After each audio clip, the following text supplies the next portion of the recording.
부귀는 남녀를 가리지 않고 관상이 좋으면 운명도 좋습니다. 진부티 관상학 수업에 오신 것을 환영합니다. 진부티 관상학. 오늘은 부자가 될 관상에 관해서 이야기를 나눠보겠습니다. 첫째, 이마가 높고 봉긋합니다. 이마가 봉긋하고 높고 넓으면 자신의 지혜로 부를 창조합니다. 인류는 생각을 할 때 주로 대뇌를 활용합니다. 만약 두개골, 특히 눈 윗부분이 움푹 파이거나 좁고 낮다면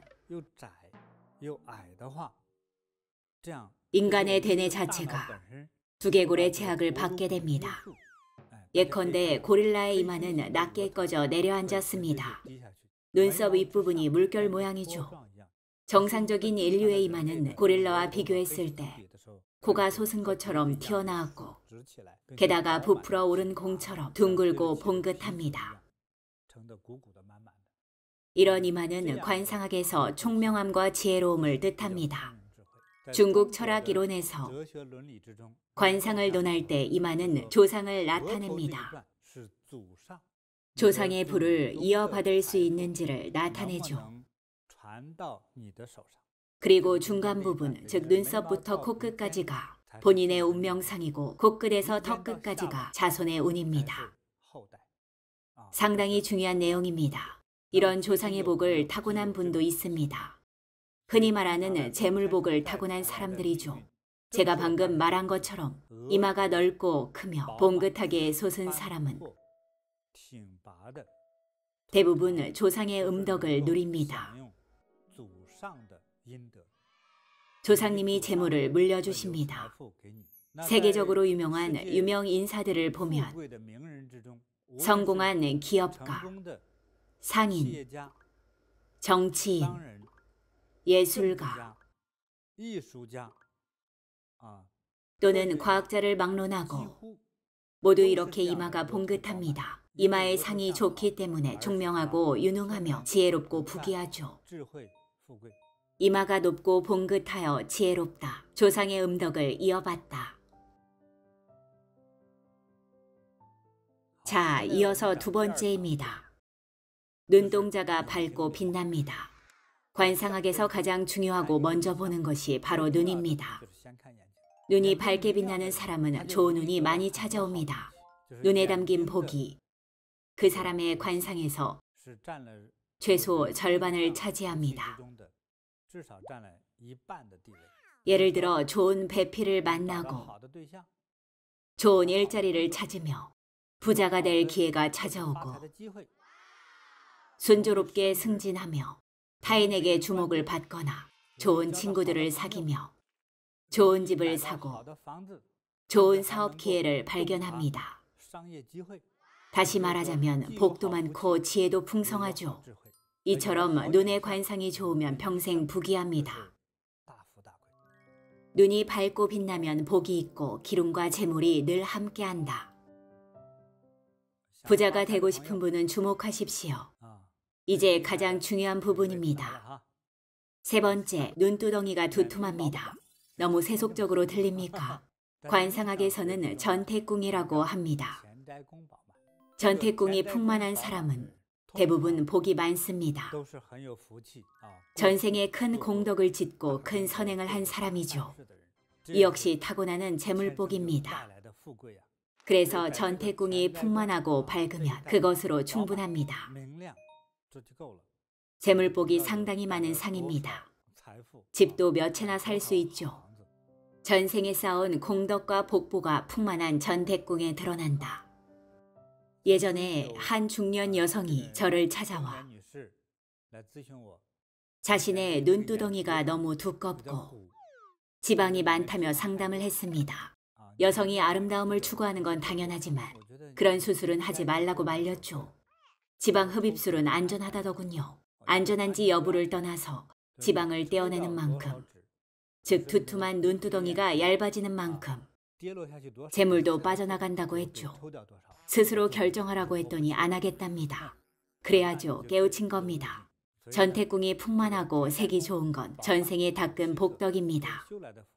관상학은 미용적인 아름다움과는 심미학적 기준이 다릅니다. 눈덩이가 풍만하고 밝으면 타고난 공덕으로 부귀한다. 다음으로 네 번째는 원보 모양의 귀입니다. 두껍거나 큰 귀는 타고난 부귀를 상징하죠. 귓볼이 두껍고 크며 살짝 앞으로 향했다면 금광을 찾는 재능을 타고난 것처럼 본능적으로 돈과 재물 냄새를 맡습니다. 이런 귀는 창조력이 뛰어나죠. 특히 재물을 창조하는 데 능합니다. 게다가 귀인의 도움뿐만 아니라 나아가 천신의 도움까지 받습니다. 따라서 귀상이 좋은 사람은 대부대기의 복을 타고난 겁니다. 귀가 두껍고 원보 모양이다. 귓볼이 앞으로 향하면 더욱 큰 복이 있다. 다섯째는 마늘 모양의 코입니다. 고대 관상학에서는 좋은 코의 상이 진짜 자신의 좋은 운명이라 했습니다. 코의 관상이 무엇보다 가장 중요합니다. 보통 좋은 코의 상은 간단히 말하자면 현담비, 콧망울이 크고 넓으며 두텁고 살집이 있으면 더욱 복이 있습니다. 어떤 분은 다른 모양의 코를 마늘코와 혼동하곤 하는데 사실은 서로 다르죠. 그런 코도 콧망울은 큽니다. 하지만 콧구멍이 너무 훤히 보입니다. 게다가 콧구멍 단면이 납작합니다. 마치 자른 연근의 단면 같죠. 저는 이런 코를 돼지코라고 부릅니다. 돼지코의 운명은 마늘코만큼 부귀하지 못합니다. 메다른 셀개 모양의 현담비는 재물운이 풍부하다. 콧망울이 살집 있고 두터우며 콧구멍이 안 보이면 만사에 형통한다. 여섯 번째는 원보 모양의 입입니다. 원보 모양 입은 부자일 팔자입니다. 분명 부귀한 사람입니다. 아내의 입이 원보 모양이면 남편이 아내 덕에 성공하죠. 웃을 때의 입 모양이 원보, 즉 고대 중국의 은자 모양이죠. 게다가 입꼬리가 위로 올라가면 상서롭고 행복한 느낌을 줍니다. 원보 모양의 입은 방금 말한 것 외에도 입술이 다소 두껍습니다. 또한 인중의 윤곽이 선명해야만 좋은 원보 모양의 입이라고 봅니다. 진부티 관상학에서나 중국의 정통 관상학에서 입의 크고 작음을 어떻게 판단할까요? 눈썹과 눈동자의 일직선을 그었을 때 입이 양동공의 가운데서 내려온 수직선의 안 또는 밖에 있는지를 기준으로 판단합니다. 입이 동공의 수직선 밖으로 넘어가면 입이 크다고 봅니다. 입을 다물었을 때 동공선에 딱 맞는 크기가 가장 좋습니다. 이런 말이 있죠. 입 큰 남자는 어딜 가도 먹고 산다. 남자는 입이 큰 것이 좋습니다. 입이 크면 마음이 넓고 사방에서 재물을 얻습니다. 사방의 재물을 끌어모으죠. 게다가 친구가 많고 대인관계가 좋습니다. 사회생활을 잘해야 돈을 법니다. 혹은 업계에 성공한 인물이 됩니다. 입이 큰 일부 여성들은 입이 큰 남성들과 비슷하게 상당히 유능합니다. 바깥일을 잘하죠. 남성이 아니라 여성이 자기 능력으로 바쁘게 일하며 가장 역할을 합니다. 여성이 입이 크고 눈썹이 짙으면 기가 약한 남성을 만나기 쉽습니다. 입술이 원보처럼 두툼하면 상서롭고 부귀하여 운이 좋다. 진부티 관상학에서 반드시 따르는 전통이 있습니다. 한 가지 관상만 논하지 않는다. 한 가지 관상만을 보거나 관상의 일부만 보고는 운명을 결정지을 수 없습니다. 어떤 이는 돈은 많지만 복이 없습니다. 관상이 완벽하지 않아서죠. 예전에 어떤 분을 만났는데 부자라고 하더군요. 그분 얼굴에는 칼자국이 있었죠. 이를 파상이라 합니다. 파상은 교통사고나 실수로 생긴다는 사람도 있습니다.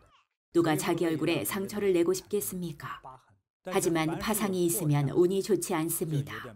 중요한 부위의 파상은 모두 운명의 결과이니까요. 따라서 관상의 부족함을 보완하려면 더욱 노력해서 덕을 쌓고 선을 행해야 합니다. 좋은 일을 많이 하고 선한 생각을 품으며 자비를 근본으로 삼아 도덕심과 사회적 책임감을 갖춘 사람이 되어야 합니다. 그러면 자신에게는 더욱 엄격해지고 타인에게 상처 주는 일이 줄어듭니다. 나아가 사회에 책임을 다하고 공헌하는 사람이 될 수 있습니다. 그러면 우리의 운명과 관상도 변합니다. 한 사람의 관상은 본인 가족의 운에 영향을 줄 뿐만 아니라 필연적으로 자손의 운에도 영향을 줍니다. 따라서 장기적인 안목으로 가족과 후손을 위해서